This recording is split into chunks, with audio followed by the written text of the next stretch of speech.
So today I want to tell you a little bit about DiscGenics and update our progress to date. We're truly excited about where we are. We are a newly clinical stage biotechnology company working on cell therapy products for patients with degenerative disc disease.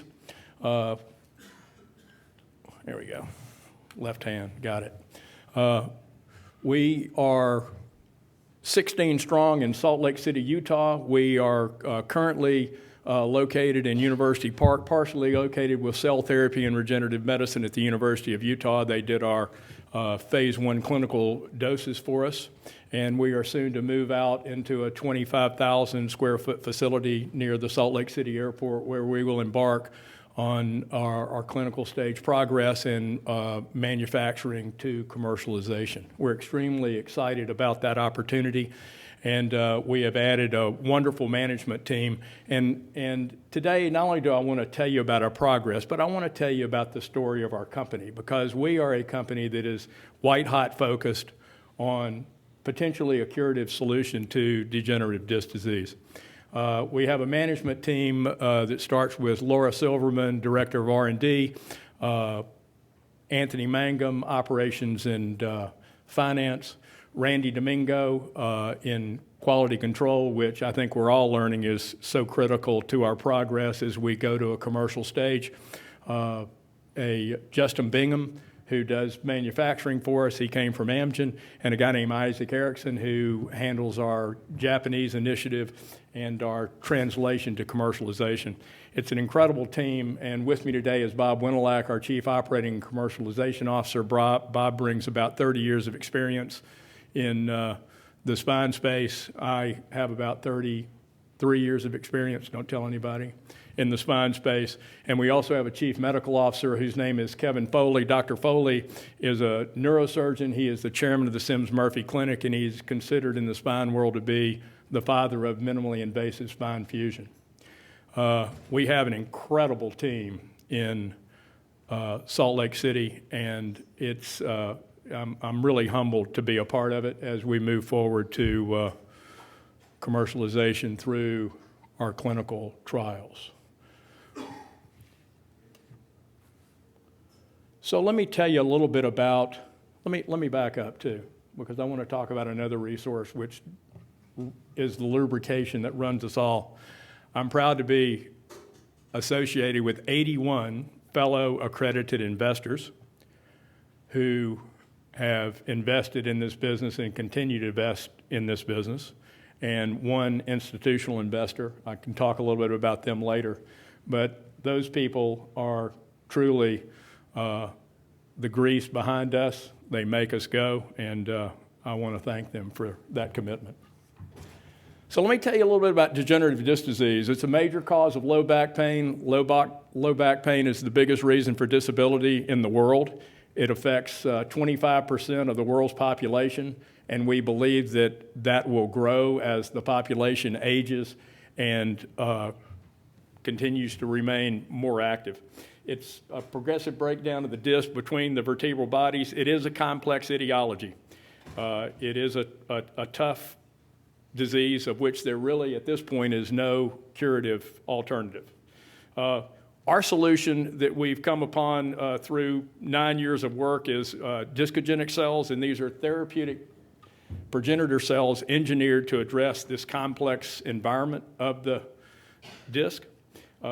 We derive this cell from donated disc tissue, so it is allogeneic, and I'll say a little bit more about that later, to treat the disc tissue itself in a homologous fashion.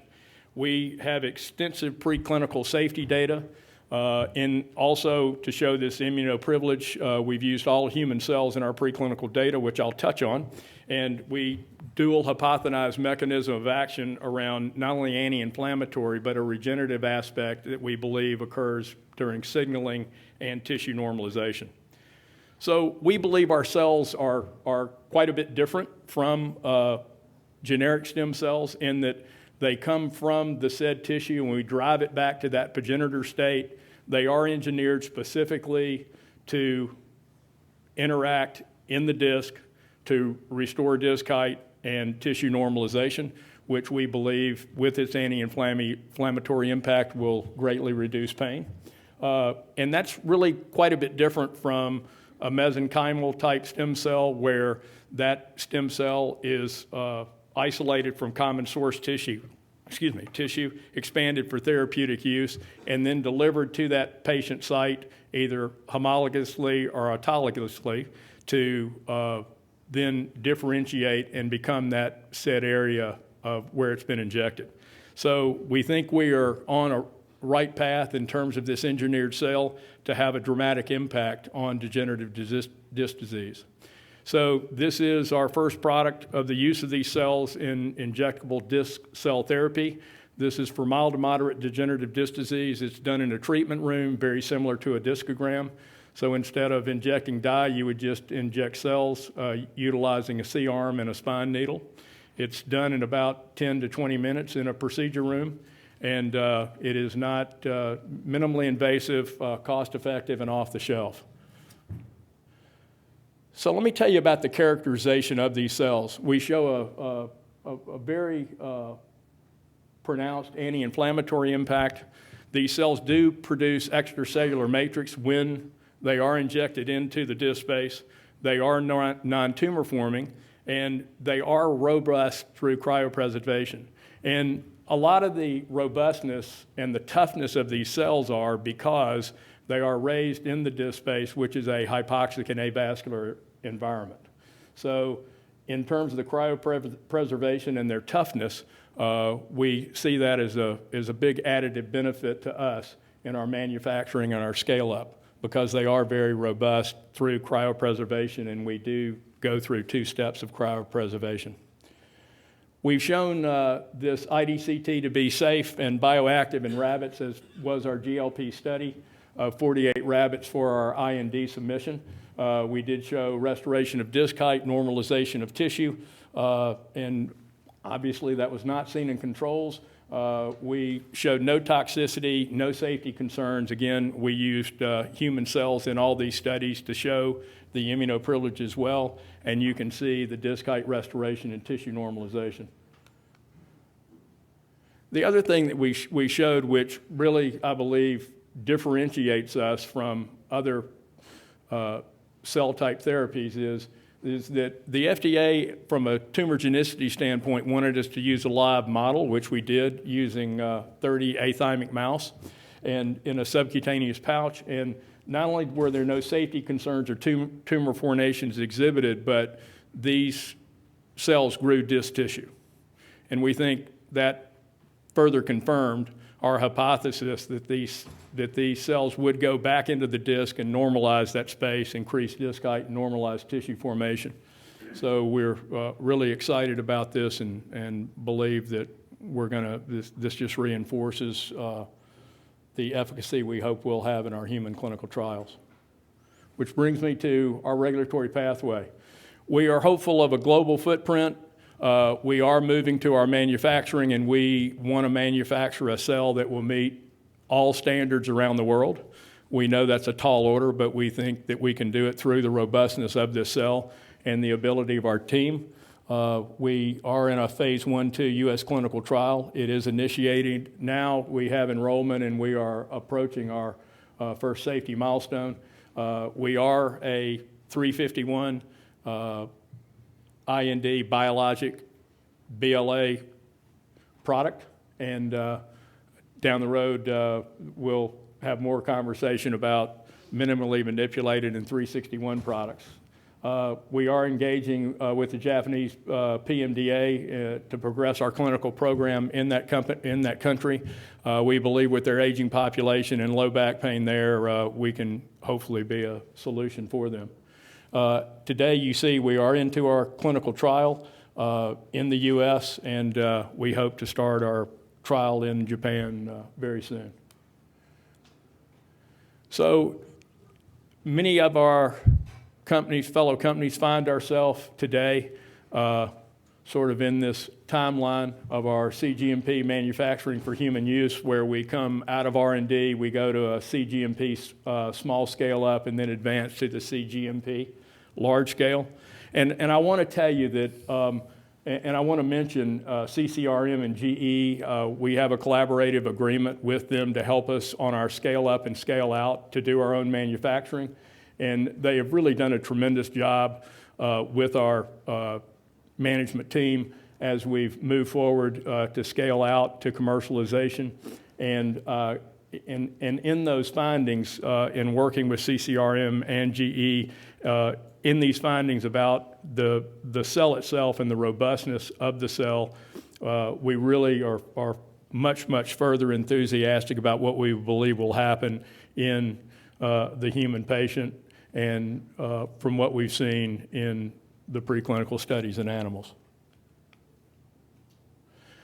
A very important part of our manufacturing process is that we have a two-part process. We are, though we are allogeneic and homologous, because we use a very sophisticated culture system, and we do this in two parts.